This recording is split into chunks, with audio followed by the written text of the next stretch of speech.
ইদ্দাতাশ শুহুরি ইনদাল্লাহি 12 শাহরান ফি কিতাবিল্লাহি ইয়াওমা খালাকাস সামাওয়াতি ওয়াল আরদ মিনহা আরবাআতুন হুরুম। রব্বুল আলামিন বলছেন, পৃথিবীর শুরু লগ্ন থেকেই আল্লাহ তাআলা 12টি মাস নির্ধারণ করেছেন। 12টি মাসের মধ্য থেকে আল্লাহ তাআলা বলছেন আরবাআতুন হুরুম, 4টি মাসকে আমি আল্লাহ তাআলা সম্মানিত করেছি। সুবহানাল্লাহ।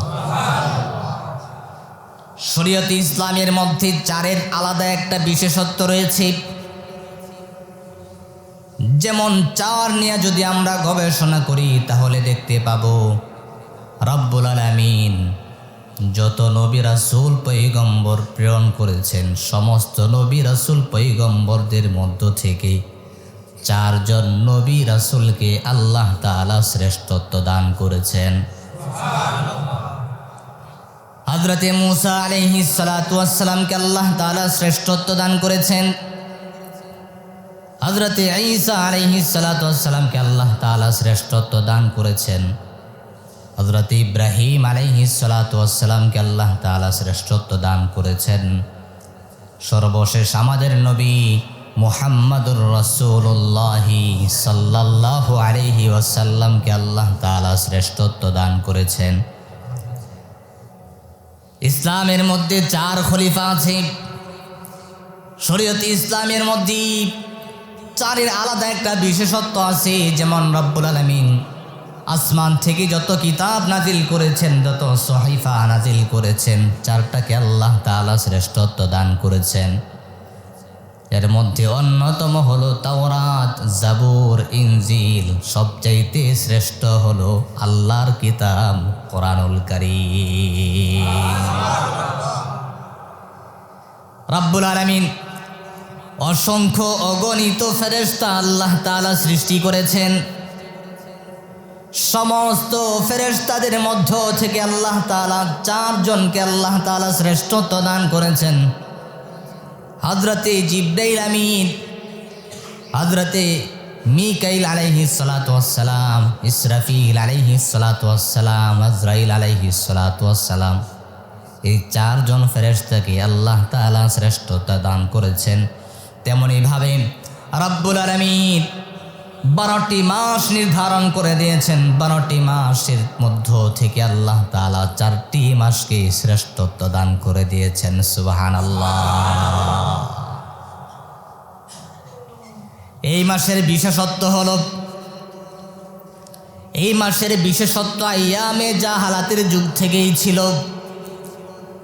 রজব মাস হলো এমন একটি মাস যেই মাসকে আল্লাহ তাআলা শ্রেষ্ঠত্ব দান করলেন, সম্মানিত বলে ঘোষণা করলেন। এই সম্মান শুধু মুসলমান না, ইহুদিরা পর্যন্ত এই রজব মাসকে তারা সম্মান প্রদর্শন করত। যেই জাহিলি যুগের লোকেরা সাধারণ একটা মুরগির ডিম ভাঙা নিয়ে শত শত বছর ধরে যুদ্ধ করত, বংশ পরম্পরায় যারা যুদ্ধ করত, বাবা মারা গেলে মারা যাওয়ার আগে সন্তানের নিকট ওসিয়ত করে যাইত, এই বংশের সাথে, এই কওমের সাথে আমাদের যুদ্ধ আছে, আমি মরে গেলেও তোমরা কিন্তু যুদ্ধ বন্ধ করবা না, যুদ্ধ চালাই যাইবা, যদি যুদ্ধ চালিয়ে যাও কবরে শুয়ে শুয়েও আমি শান্তি পাব। যেই জাহালাতের যুগের মানুষেরা টুঙ্কু বিষয় নিয়ে শত শত বছর ধরে যুদ্ধ পরিচালনা করে, মারামারি করে, রক্তপাত করে, সেই জাহালাতের যুগের ব্যক্তিরা পর্যন্ত রজব মাসকে সম্মান করত। রজবের চাঁদ দেখা দিলে শত শত বছর ধরে চালিত যুদ্ধ তারা বন্ধ করে দিত, আর বলতো সাবধান, রজবের চাঁদ উঠে গেছে, আর মারামারি করা যাবে না, হানাহানি করা যাবে না, যুদ্ধ করা যাবে না। এটা সম্মানিত মাস, এই সম্মান দান করেছেন কে? এটা শ্রেষ্ঠ একটি মাস, সম্মানিত মাস। এই মাসকে কাফেররাও পর্যন্ত সম্মান করত। শত শত বছর ধরে যুদ্ধ চলছে, রজবের চাঁদ দেখা গেছে, যুদ্ধবিরতি, এই 4 মাস চলে গেলে আবার আমরা যুদ্ধ করব। সুবহানাল্লাহ বলেন। এটা এমন একটি মাস, এই জন্য রাসূল সাল্লাল্লাহু আলাইহি ওয়াসাল্লাম রজবের চাঁদ দেখা মাত্রই তিনি বলতেন, আল্লাহুম্মা বারিক লানা ফি রজব ওয়া শাবান ওয়া বাল্লিগনা রমাদান। এই মাসের আরেকটি ফজিলত হলো রব্বুল আলামিন এই মাসে যারা ইমানদার মুমিন তাদেরকে মুক্তি দিয়া দেন। সুবহানাল্লাহ। আর যারা কাফের নাফরমান আল্লাহ এই মাসে তাদেরকে পাকড়াও করেন। হযরত নূহ আলাইহিস সালাতু ওয়াস সালামকে আল্লাহ তাআলা প্রেরণ করার পরে নূহ পয়গম্বর যখন 950 বছর দাওয়াত দিলেন, তার কওমের লোকেরা তার দাওয়াত গ্রহণ করল না। কয়েকটা বর্ণনা পাওয়া যায় 40 জন থেকে 80 জন মানুষ কালিমা পড়ে মুসলমান হয়েছিল 900 বছর 950 বছরে। চিন্তা করা যায়, এত লম্বা সময় দাওয়াত দেওয়ার পর মাত্র 40 থেকে 80 জন ব্যক্তি কালিমা পড়ে মুসলমান হয়েছে, বাকিরা মুসলমান হয় নাই। হযরত নূহ আলাইহিস সালাতু ওয়াস সালামকে নিয়ে তারা বিদ্রূপ করতো, ঠাট্টা করতো, আর বলতো, ও নূহ, তুমি কি কোন রবের দাওয়াত দাও, কোন কালিমার কথা বলো? আমরা এত এত দেব দেবীর পূজা করি, তারা আমাদের সমস্যার সমাধান করতে পারে না। তোমার রব একা একজন কিভাবে সবার সমস্যার সমাধান করবে? তারে নিয়ে মজা করতো, হাসি ঠাট্টা করতো।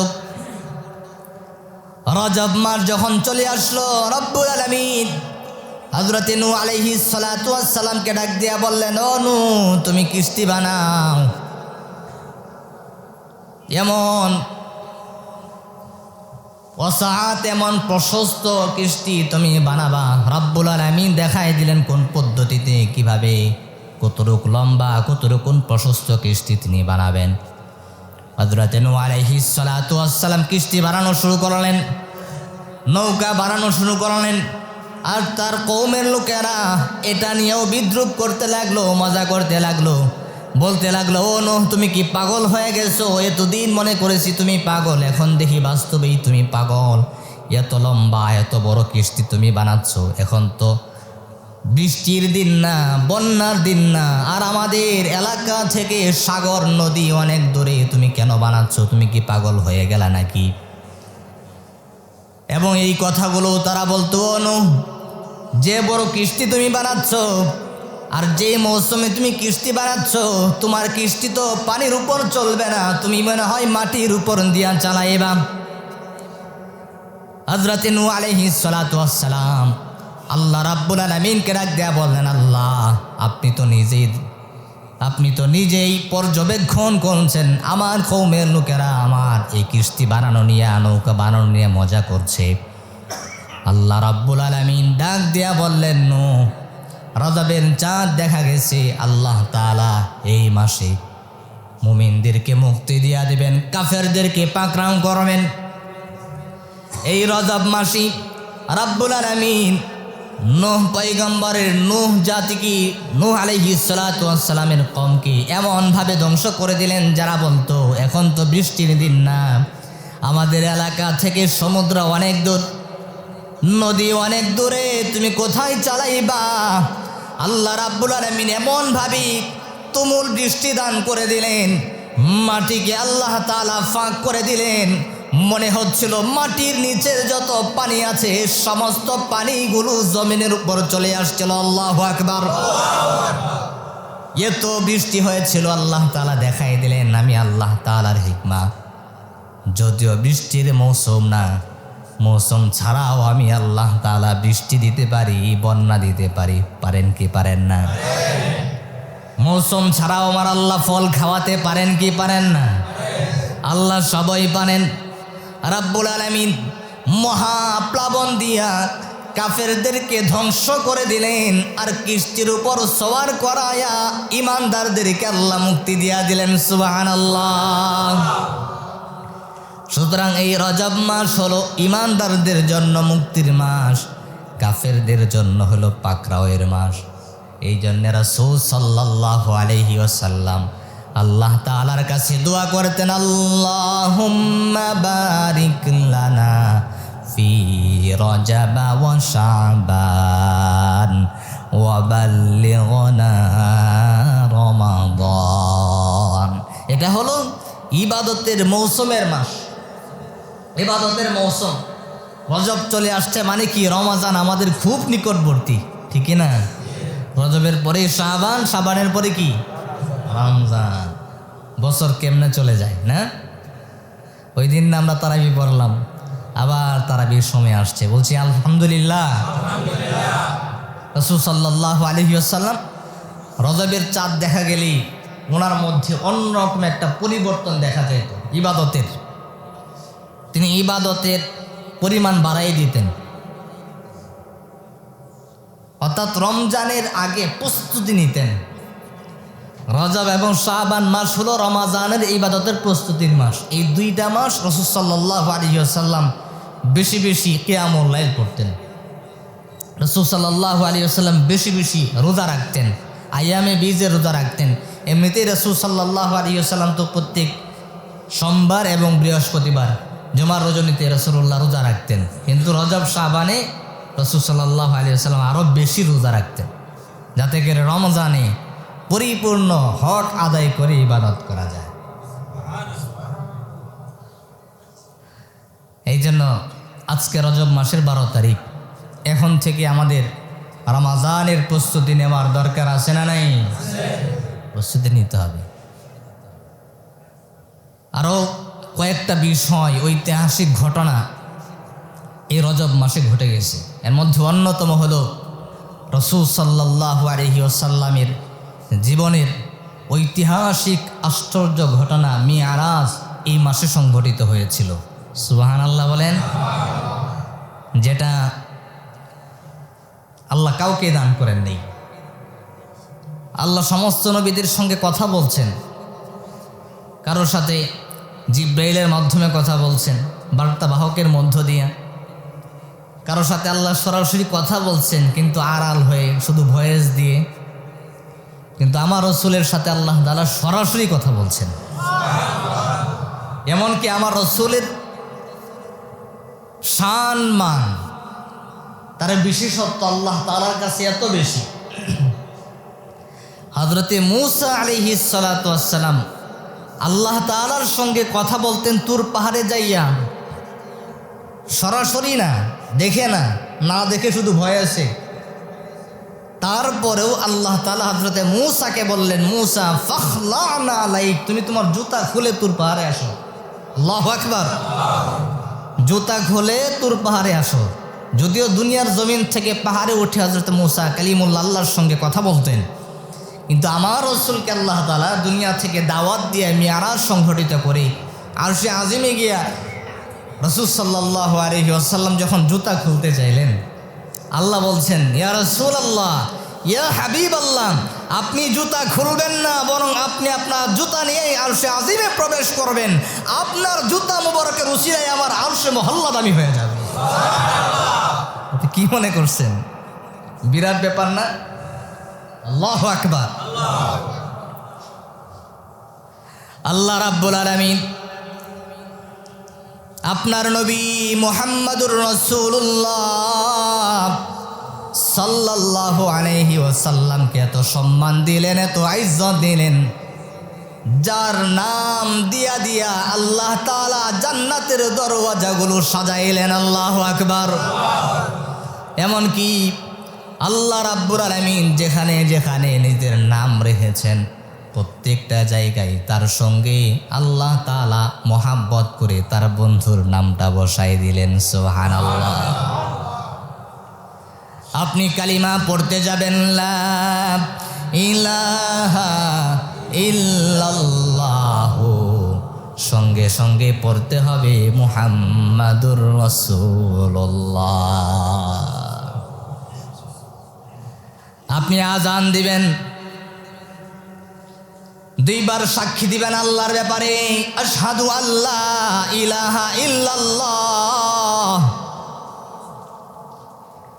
আর দুইবার সাক্ষী দিতে হবে আশহাদু আন্না মুহাম্মাদুর রাসূলুল্লাহ।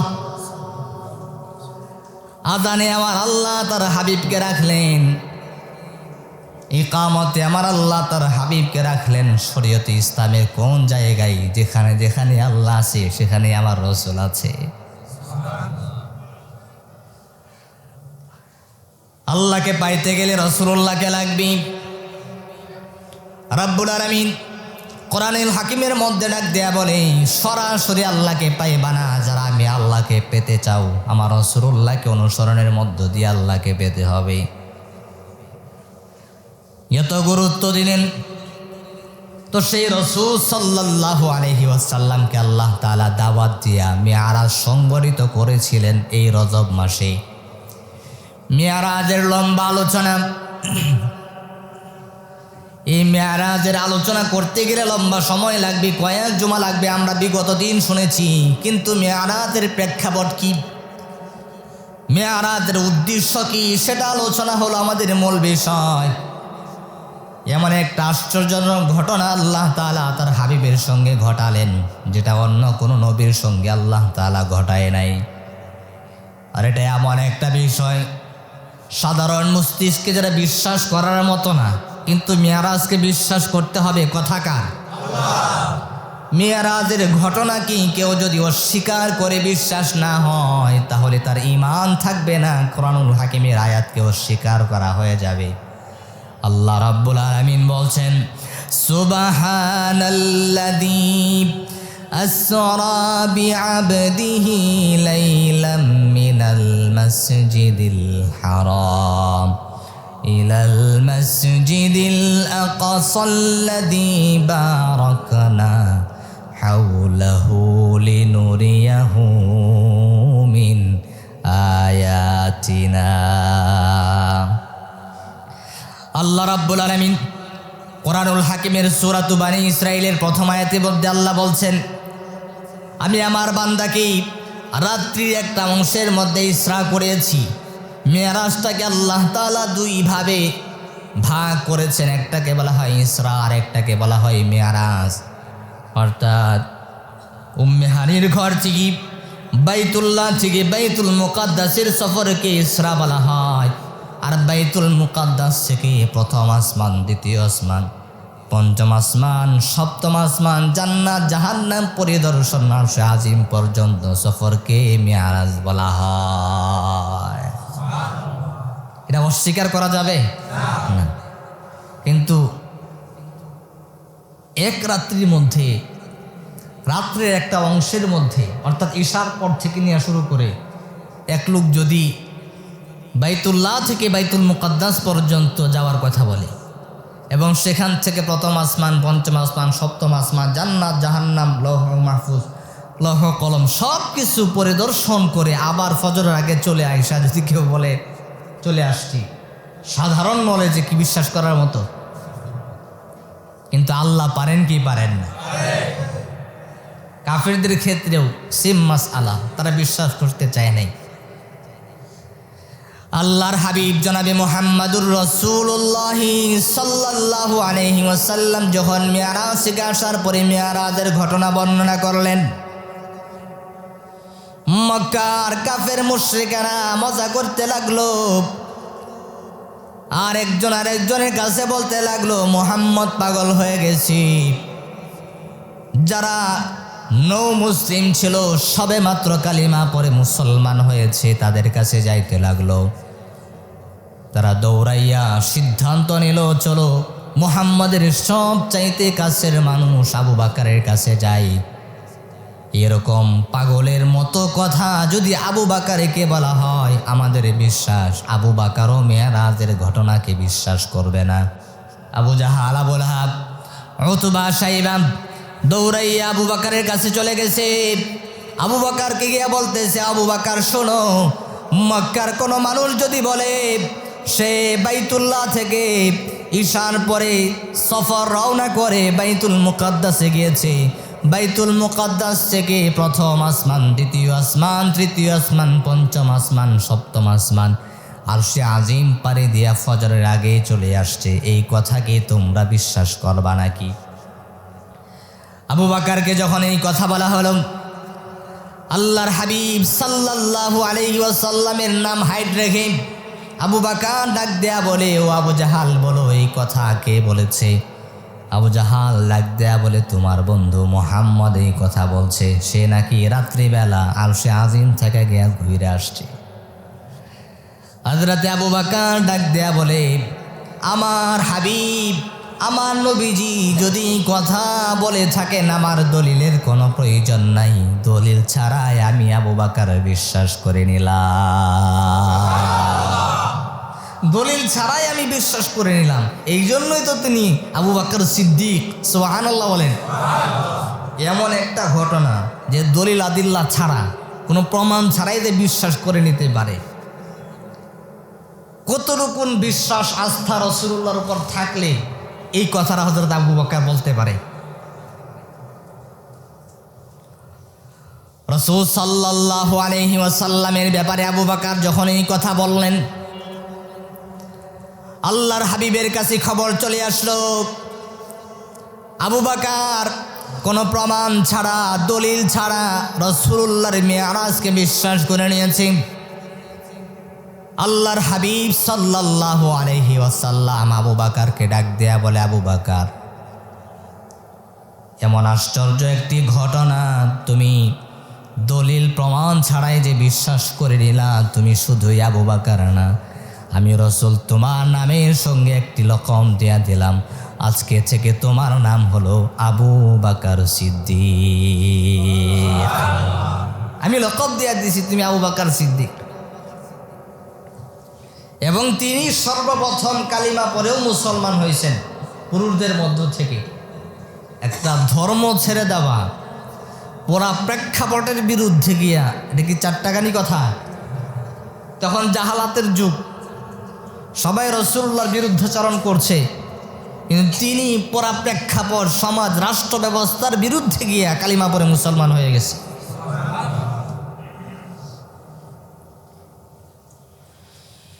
আল্লাহর হাবিব সাল্লাল্লাহু আলাইহি ওয়াসাল্লাম যখন হযরতে আবু বকর সিদ্দিককে কালিমার দাওয়াত দিলেন, দুইটা বর্ণনা পাওয়া যায়।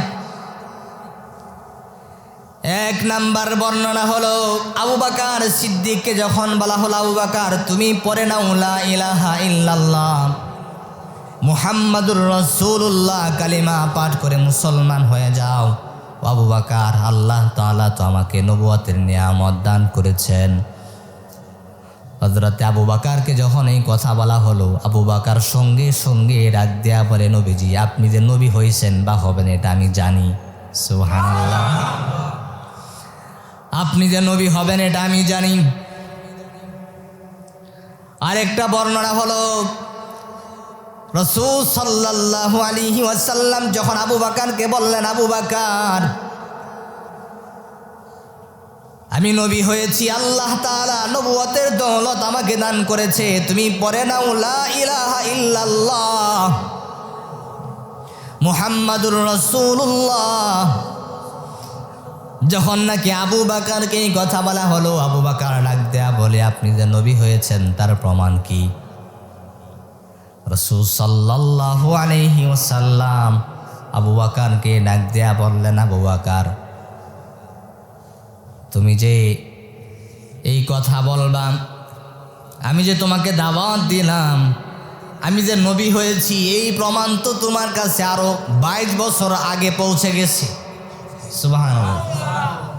দুইটা বর্ণনা, একটা হলো আমি যে নবী হব, তোমাকে যে দাওয়াত দিব, এই খবর তো তুমি 22 বছর আগে জানো অথবা 5 বছর আগে জানো। দুইটা কথা বলছি। এক নাম্বার হলো রাসূল সাল্লাল্লাহু আলাইহি ওয়াসাল্লাম দাওয়াত দিয়েছেন, আবু বকর বলছেন আপনি যে নবী এটা আমি জানি। আরেকটা কথা বলছি, রাসূল সাল্লাল্লাহু আলাইহি ওয়াসাল্লাম দাওয়াত দিয়েছেন, আবু বকর বলছেন আপনি যে নবী প্রমাণ কি? রাসূল তখন দুইটা কথা বলছেন, আমি যে নবী তুমি 22 বছর আগে জানো অথবা 5 বছর আগে জানো। কারণ হলো হযরতে আবু বকর সিদ্দিক রাদিয়াল্লাহু তাআলা আনহুর সঙ্গে রাসূলুল্লাহর বয়সের পার্থক্য ছিল 2 বছর। রাসূলুল্লাহর বয়স যখন 18, আবু বকরের বয়স তখন 20। তারা কাছাকাছি বয়সের মানুষ, বন্ধু মানুষ। আবু বকর সিদ্দিক রাদিয়াল্লাহু তাআলা আনহু যখন ব্যবসার উদ্দেশ্যে শামের দিকে রওনা হন, পথিমধ্যে যাওয়ার পর আবু বকর রাত্রিবেলা স্বপ্নে দেখে আসমানের চাঁদ খণ্ড খণ্ড হয়ে গেছে। মদিনার মক্কার প্রত্যেকটা ঘরে ঘরে খণ্ড খণ্ড ভাবে আসমানের চাঁদ প্রবেশ করেছে। আসমানের চাঁদ ভেঙে গেছে, খণ্ড খণ্ড হয়ে প্রত্যেক ঘরে ঘরে তার আলো পৌঁছায় গেছে। হযরতে আবু বকর সিদ্দিক ডাক দেয়া বলে, আমি স্বপ্ন দেখলাম, একটু পরে আসমানের চাঁদ একত্রিত হয়ে গেল, একত্রিত চাঁদ আমার ঘরে প্রবেশ করলো। এই আশ্চর্য স্বপ্নে দেখার পরে ঘুম থেকে জাগ্রত হওয়ার পরে হযরতে আবু বকর পাদ্রীর তালাশে বের হয়ে গেলেন। যাইয়া একজন পাদ্রীর সন্ধান পেয়ে তাকে ডাক দিয়া বললেন, আমি রাত্রেবেলা স্বপ্নে দেখেছি। আবু বকর এই কথা বলার সঙ্গে সঙ্গে পাদ্রী ডাক দেয়া বলে, আহলান সাহলান মুবারাকান তাইয়্যিবা ইয়া আবা বকর। হযরতে আবু বকর স্বপ্নের কথা বলার সঙ্গে সঙ্গে পাদ্রী ডাক দেয়া বলে, তোমাকে ইস্তেকবাল জানালাম, স্বাগত জানালাম, তোমার আগমনে আমি ধন্য হয়েছি হে আবু বকর। আবু বকর ডাক দেয়া বলে, আমার নাম আবু বকর আপনি কিভাবে জানেন? পাদ্রী ডাক দেয়া বলে, তোমার নাম আবু বকর, তোমার বাবার নাম কুহাফা, আমি সব কিছুই জানি, তুমি তো বড় সৌভাগ্যবান। হযরতে আবু বকর সিদ্দিক রাদিয়াল্লাহু তাআলা আনহু ডাক দেয়া বলে, আমি এত কিছু জানতে চাই না, আমি যেটা জানার জন্য আসছি সেটার বর্ণনা দেন। আমি রাত্রেবেলা স্বপ্নে দেখেছি আসমানের চাঁদ ভেঙে গেছে, আসমানের চাঁদ টুকরা টুকরা হয়ে গেছে, প্রত্যেকটা টুকরা মদিনার মক্কার অলিতে গলিতে প্রত্যেকটা ঘরে ঘরে আংশিকভাবে পৌঁছে গেছে। একটু পরেই আসমানের চাঁদ আবার একত্রিত হয়ে গেছে, আরো আলোকিত হয়ে আমি আবু বকরের ঘরে প্রবেশ করেছি। আরেকটা বর্ণনা হলো, আবু বকর ডাক দেয়া বলে, আমি স্বপ্নে দেখলাম আসমানের চাঁদ আমার কাছে চলে আসছে, আমি চাদর দিয়ে আসমানের চাঁদকে বেষ্টন করে ঘরে চলে গেছি। আল্লাহু আকবার। পাদ্রী ডাক দেয়া বলে, আবু বকর তোমার নাম আবু বকর, তুমি কুরাইশ বংশের ছেলে, তোমার বাবার নাম কুহাফা, তুমি বড় সৌভাগ্যবান সেটা আমি জানি। আল্লাহু আকবার। কারণ এই স্বপ্ন যে দেখতে পারে সে সাধারণ কোনো মানুষ না, তুমি তো ভবিষ্যতে বাদশাহ হবা, রাজা হবা। আল্লাহু আকবার। তুমি ভবিষ্যতে রাজা হবা, বাদশাহ হবা, এই স্বপ্ন সাধারণ কোনো মানুষ দেখে না। সুবহানাল্লাহ। এবার পাদ্রী বর্ণনা দিচ্ছে, আমি তাওরাত কিতাবের আলেম, আমি গবেষণা করে দেখেছি বিশ্বনবীর আগমনের সময় ঘনিয়ে আসছে। তার যেই সাহাবী হবে, প্রথম খলিফা হবে, তার নাম হবে আবু বকর, তার বাবার নাম হবে কুহাফা। আর সে যে রাসূলুল্লাহর দলিল আদিল্লাহ ছাড়া মুহাম্মদের কাছের বন্ধু হবে, তার স্বপ্নের কথাও তাওরাতের মধ্যে আমি পড়েছি। আবু বকর তুমি হবা শরীয়ত ইসলামের প্রথম খলিফা এবং সর্বপ্রথম তুমি কালিমা পড়ে মুসলমান হয়ে যাবে, এই কথা আমি জানি, আমি পড়েছি। তো রাসূল সাল্লাল্লাহু আলাইহি ওয়াসাল্লাম সেই কথার ইঙ্গিত দিলেন, স্বপ্নটা যদি নবুয়তের 5 বছর আগে হয় তাহলে 5 বছরের কথা বললেন, যদি 22 বছরের আগে হয় তাহলে 22 বছরের কথা বললেন। আল্লাহর হাবিব সাল্লাল্লাহু আলাইহি ওয়াসাল্লাম ডাক দিয়া বলে, ও আবু বকর আমি যে নবী হয়েছি এই খবর তো তোমার কাছে 22 বছর আগেই চলে গেছে। রাসূলুল্লাহর এই কথা আর আবু বকরের স্বপ্ন মিল আছে না? কারণ আবু বকর তো জানে তার সাথে এরকম একটা কিছু ঘটবে। আর একটা বর্ণনা হলো, রাসূল যখন হযরত আবু বকরকে বললেন, আবু বকর কালিমা পড়ে মুসলমান হও, আল্লাহ তাআলা আমাকে নবুয়তের দৌলত দান করেছে। হযরত আবু বকর ডাক দেয়া বলে, নবীজি আপনি যে নবী হবেন, আপনি যে নবুয়তের দৌলত লাভ করবেন সেটা আমি আবু বকর জানি। এবার রাসূলুল্লাহ জিজ্ঞাসা করলেন, কিভাবে জানো? এবার হযরত আবু বকর সিদ্দিক রাদিয়াল্লাহু তাআলা আনহু তার স্বপ্নের কথা জানায় দিলেন। আর সঙ্গে সঙ্গে রাসূলুল্লাহকে বললেন, ইয়া রাসূলুল্লাহ, ইয়া হাবিবাল্লাহ, আর দেরি করতে চাই না, আমাকে পড়ায়া দেন লা ইলাহা ইল্লাল্লাহু মুহাম্মাদুর রাসূলুল্লাহ সাল্লাল্লাহু আলাইহি ওয়াসাল্লাম। কালিমা পরে মুসলমান হয়ে গেলেন। কিন্তু ওই ব্যক্তি, যে ব্যক্তিরা দলিল আদিল্লা প্রমাণ ছাড়া সর্বপ্রথম পুরা প্রেক্ষাপটের বিরুদ্ধে গিয়া কালিমা পরে মুসলমান হইতে পারে, ওই ব্যক্তির জন্য তো মেরাজকে বিশ্বাস করা বা এটা মেনে নেওয়া এটা কোনো বিষয়ই না, ঠিক কিনা বলেন? এবং তিনি রাসূলুল্লাহকে খুব কাছে থেকে চিনেন, জানেন। রাসূলুল্লাহর সঙ্গে বয়সের কাছাকাছি বয়সের মানুষ, একবার বাল্যকালের বন্ধু। তো আমার বন্ধুরা কেমন, তার চরিত্র কেমন, এটা আমার চাইতে কি আর কেউ বেশি জানবে? রাসূল যে নবী হবেন তার আখলাক দেখেই তো বোঝা যায়। আল্লাহু আকবার। আবু বকর কালিমা পরে মুসলমান হয়ে গেছেন। মেরাজের ঘটনাও তিনি বিশ্বাস করে নিলেন। প্রিয় হাজরিন, এই মেরাজের ঘটনা এই রজব মাসে সংঘটিত হয়েছিল। উদ্দেশ্য হলো, আল্লাহ তাআলার একটা উদ্দেশ্য আছে না নেই? রব্বুল আলামিন এই মেরাজের মাধ্যমে কয়েকটা মুরাদ নিয়েছেন, উদ্দেশ্য নিয়েছেন। এর মধ্যে একটা হলো আল্লাহ রসুলকে রব্বুল আলামিন সান্ত্বনা দিবেন, কলবের মধ্যে প্রশান্তি দান করবেন, কারণ তিনি তখন ব্যথিত ছিলেন। আরেকটা উদ্দেশ্য হলো আমরা যারা কালিমা পড়েছি, মুসলমান হয়েছি, জান্নাত জাহান্নামের কথা জানি, জাহান্নাম কথা শুনি, জান্নাতের কথা শুনি, কিন্তু জান্নাত কখনো দেখি নাই, জাহান্নাম কখনো দেখি নাই, আল্লাহ তাআলা কেউ কখনো দেখি নাই। কিন্তু রব্বুল আলামিনের সব কথা মানি, সব কথা মানার চেষ্টা করি, জান্নাতের তামান্না অন্তরে লালন করি, জাহান্নামের আযাবকে ভয় পাই। আমাকে যদি একজন হিন্দু প্রশ্ন করে যে রবের ইবাদত করো, সেই রবকে কখনো দেখছো নাকি? আমরা জবাব দিব না। যদি বলে যে জান্নাতের তামান্না অন্তরে লালন করো, সেই জান্নাতের নেয়ামত রাজিগুলো কখনো দেখছো নাকি? আপনি আমি জবাব দিব, জান্নাত কখনো দেখি নাই। কবরের আযাবের কথা বলি, জাহান্নামের আযাবের কথা বলি। যদি প্রশ্ন করা হয় জাহান্নাম কখনো দেখছি নাকি, জবাব দিব দেখি নাই।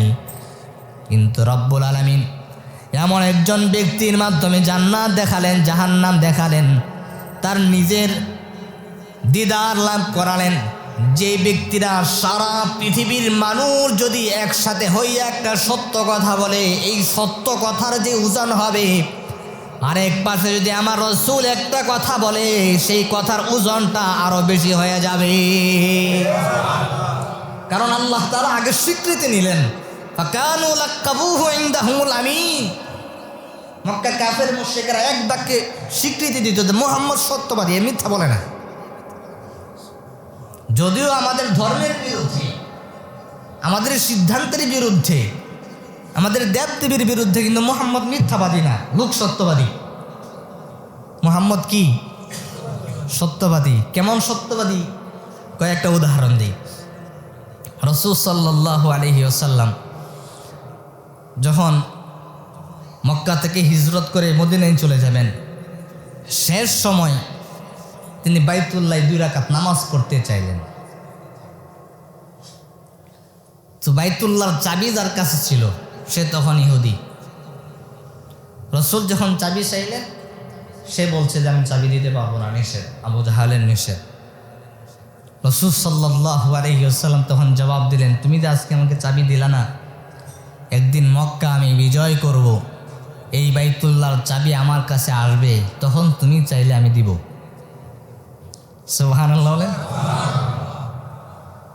এই কথা বলার সঙ্গে সঙ্গে তো সে নরম হয়ে গেছে। মুহাম্মদ, তোমার কাছে একটা কথা বলি, তুমি যখন মক্কা বিজয় করবা, আমি তো বেকায়দাত পড়ে গেছি, এখন যদি তোমাকে চাবি দেই আবু জাহাল আমার মেরে ফেলবে। আমি তার হুকুমের গোলাম, তার আন্ডারে কাজ করি, তার হুকুম পালন করতে গিয়ে তোমাকে চাবিটা দিতে পারতাছি না। কিন্তু তখন কিন্তু তুমি এই জিদ রাইখা আমার উপর রাগ খাটাইও না। কারণ মুহাম্মদ যেহেতু বলছে যে মক্কা বিজয় করবে, মক্কা বিজয় হবেই, সে বিশ্বাস করে নিছে। তার ধারণা এমন ছিল যে মুহাম্মদের কথা সত্য হয়ে যাবে। তিনি এমন মানুষ, মক্কার কাফের মুশরিকেরা পর্যন্ত স্বীকৃতি দিয়েছে যে মুহাম্মদ সত্যবাদী, মুহাম্মদের কথা মিথ্যা হতে পারে না। এই স্বীকৃতি আল্লাহ তাআলা মক্কার কাফের মুশরিকদের জবান দিয়ে বের করছেন। মুহাম্মদের ধর্ম তারা মানুক অথবা না মানুক, মুহাম্মদ যে সত্যবাদী এটা নিয়ে কারো কোনো সন্দেহ নাই, সে কাফের।